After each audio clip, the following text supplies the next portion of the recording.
Hello, hello guys! Good afternoon, good afternoon! This is Perla Flores! Kamusta po kayong lahat dyan guys?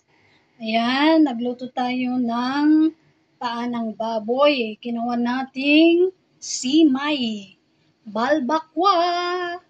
Kasi mahal dito guys ang oxtail. No? Ito lang kaya ng bulsa ko guys. Patak. So, ayan. Pinalambot ko siya. Then, una pala, hinugasan natin. Pangalawa, pinakuluan natin sa tanglad at sa ginger o kaya luya. Ayan. Pagkatapos ng 30 minutes, tinanggal natin siya, hinugasan natin siya.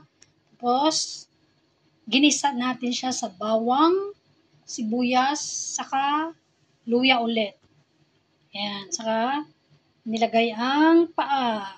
Pagkatapos, nilagay natin ng tubig na marami. Ayan, halos pinuno ko to guys. So, ayan, hanggang sa pinakulo. Nilagyan ko siya ng tomato paste.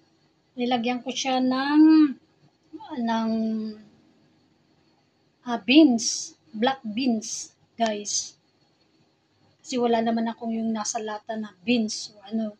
So, ayan. Simple lang ito guys na balbakwa.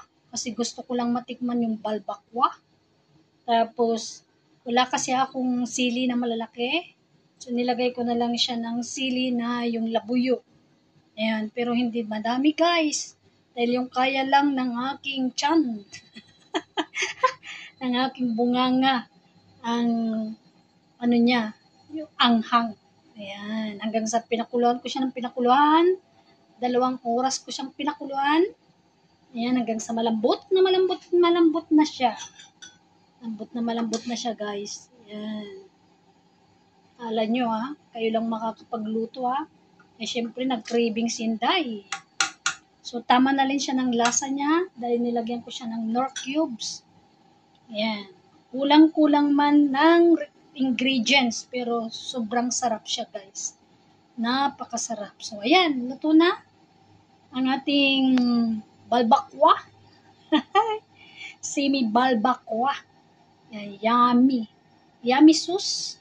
Ayan, gusto ko lang kasing mabawasan yung tubig. Yung tamang-tama lang na tubig, guys. Kasi ako lang naman ang kakain. Kung for family, ayan. Tama yan na sabaw. But, sa akin lang, kailangan ng konti. Yung tama lang, guys, na sabaw. Ayan, at alam nyo ba kung ano ang aking kakainin? Hindi siya kanin.